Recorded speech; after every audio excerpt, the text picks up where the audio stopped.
Hello, welcome to Video Mania 2. I'm the dude manning the counter, Duncan, and today we're going to talk about the final installment of the Riddick series. Final for now, hopefully there'll be another one. Is called Riddick. It came out in 2013, and Vin Diesel and David Twohy return as well as they were in the first two. Now, this was really a passion project because, as I talked about in the last video, the Chronicles of Riddick was this big, expensive action epic, and it didn't do as well as they had hoped, but the DVD sales were very strong, so that it clearly found an audience, but maybe not a huge audience like the MCU or something, where when it comes out, a huge audience turns out. Riddick, it's not cult, but it's a little bit above that, but it's not huge.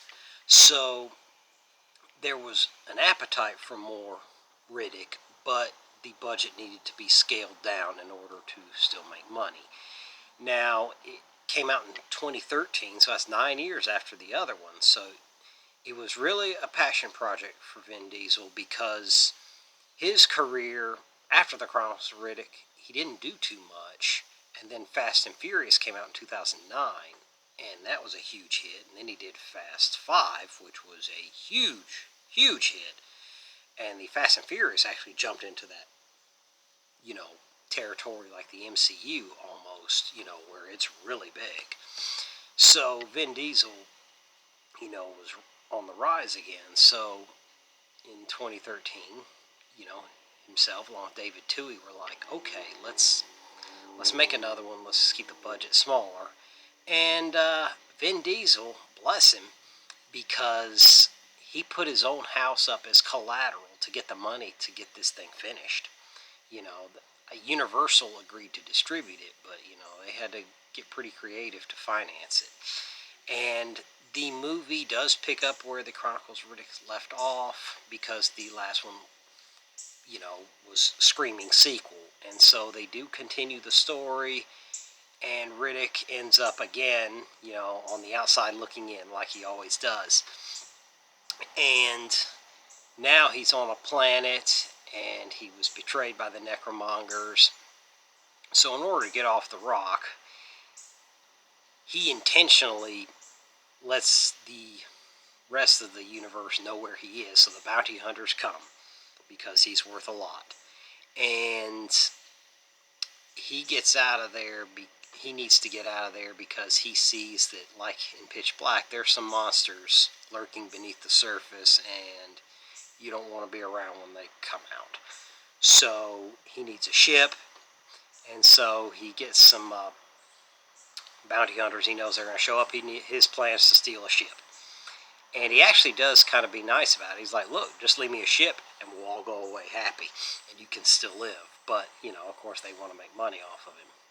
But one team of bounty hunters comes for him, and you see Dave Bautista is among them. He went to Guardians of the Galaxy. He's a pretty big star now. This is one of his earlier things when he left wrestling.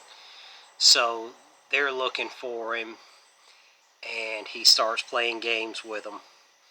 And then another team of bounty trackers come, and these guys are equipped. They are a cohesive unit, and Riddick recognizes that. And the leader of this next unit, very professional, very well-equipped unit, it wasn't a ragtag team, and they were,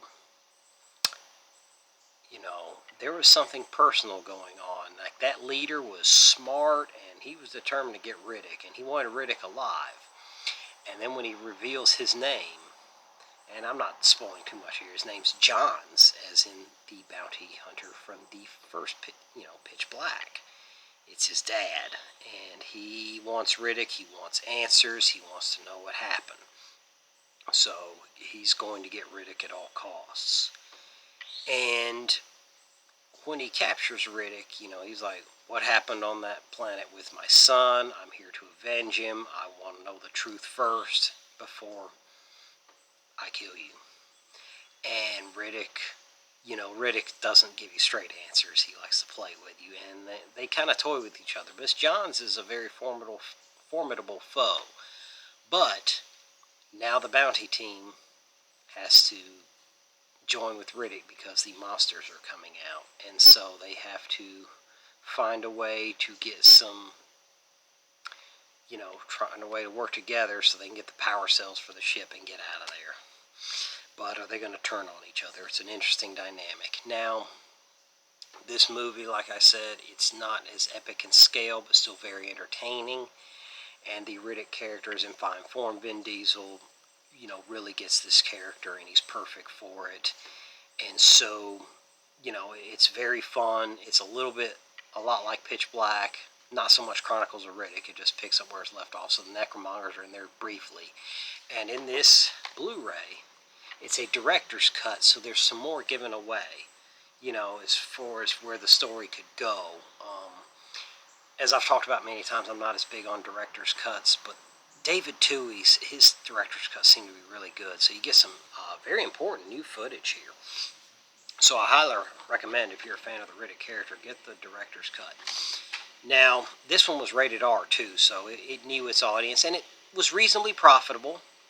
They kept a smaller scale, and it did pretty well. Now, I know there has been talk of another Riddick movie, but I don't know if or when that'll happen. Vin Diesel was teased about it. He said himself and David Twohy have a script they're happy with. There's definitely some things you can still do with the character. Now, he has said that it's going to be a little while because Vin Diesel, right now, I know for a fact he's on pre-production for the 10th installment of Fast and Furious, but he does want to do another Riddick adventure, and I think it will happen. It's just a matter of when and, getting the budget right. But I do think Vin Diesel was determined to get this one off, and get it made. So I think it will get made, just a matter of when, but it will be after Fast and Furious for sure. So we'll see then. Are you ready for more Riddick installments? How do you feel about the Riddick franchise? Let me know in the comments. And I'll see you later today because I got a new Blu-ray I want to talk about. So, till next time.